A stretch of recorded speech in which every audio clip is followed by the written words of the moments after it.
Consider the lilies of the field, how they grow. They neither toil nor spin, and yet I tell you that not even Solomon in all his glory was arrayed like one of these. Now if God so clothes the grass of the field, which today is alive and tomorrow is thrown into the fire, will he not much more clothe you, O you of little faith? This beautiful image is not merely a botanical observation. It is a profound theological statement, an invitation to a deeper trust in the divine order.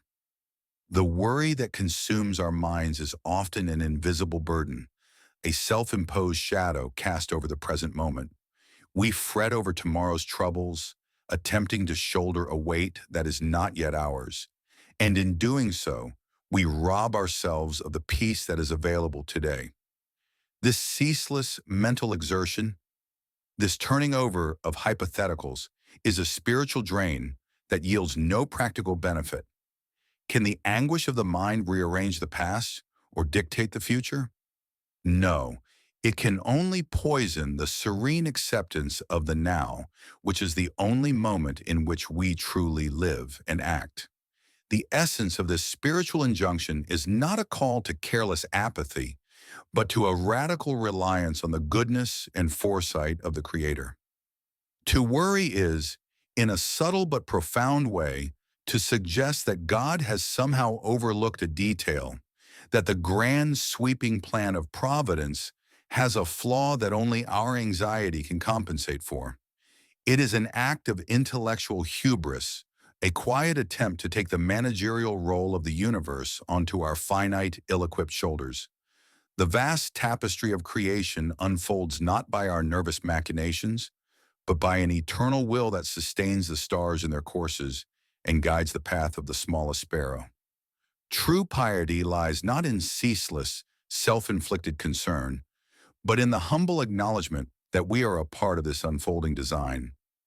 Our duty is not to foresee every tribulation, but to faithfully execute the tasks before us, entrusting the outcome and the timing of all things to the one who holds all time in his hand.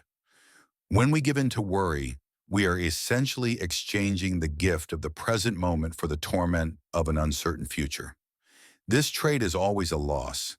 The energy we spend on conjuring worst-case scenarios is energy that could be invested in prayer, in service, in strengthening relationships, or in deepening our understanding of sacred texts. Anxiety in this light becomes a form of spiritual distraction, a loud, insistent voice that draws us away from the quiet presence of the divine. It is a psychological tether that binds us to fears and possibilities that may never materialize, and even if they do, our worrying will not have lessened their impact. It will only have pre-suffered them, doubling the pain. The great mystics and sages across all traditions teach the importance of inner stillness. This stillness is not achieved through a forceful suppression of thought, but through a gentle yet firm redirection of the mind toward trust. The question posed, can any one of you by worrying add a single hour to your life? Is a rhetorical masterpiece because the answer is not only no, but in fact the opposite is often true. Chronic, corrosive worry is a known detriment to physical health. It raises the pulse, tightens the muscles, strains the heart, and weakens the immune system.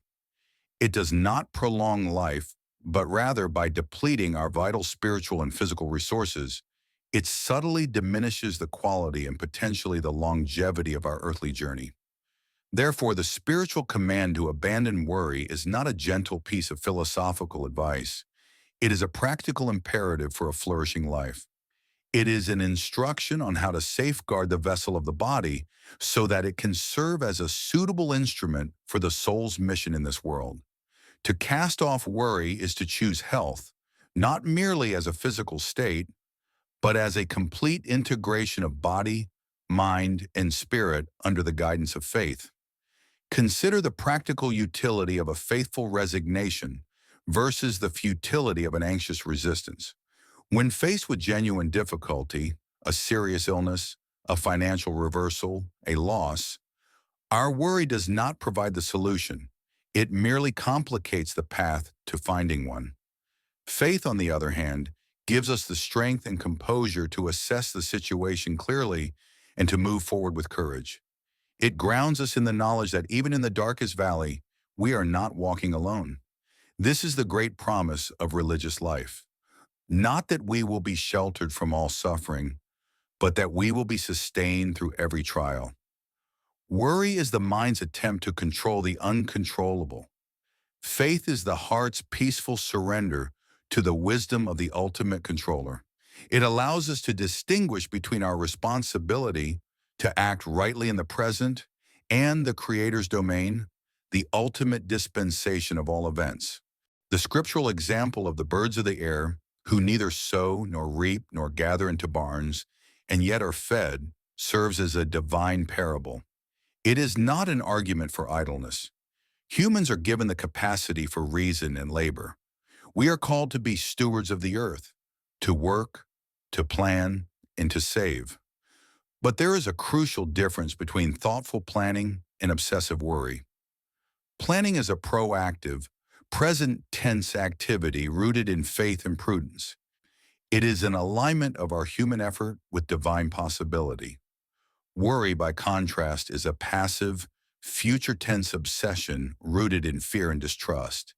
It is a frantic internal dialogue that generates no concrete action and only drains emotional reserves. A soul rooted in genuine faith finds the motivation to plan and act, knowing that success or failure rests in a larger context beyond their personal control, which frees them from the tyranny of outcomes. Moreover, the act of worrying profoundly affects our relationship with others.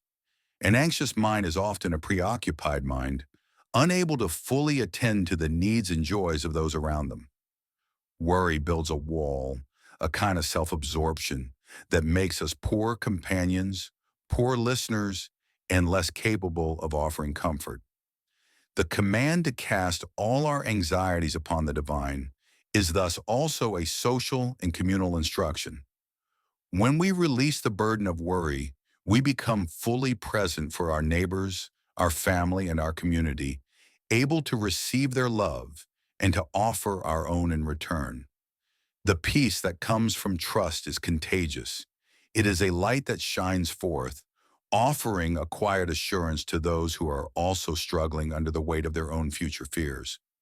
It transforms a nervous, inward-looking existence into an open, generous life of contribution.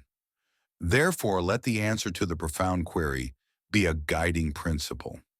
You cannot add a single hour to your life by worrying, but you can certainly add immeasurable quality and depth to your remaining hours by refusing to worry. This refusal is not merely a psychological trick.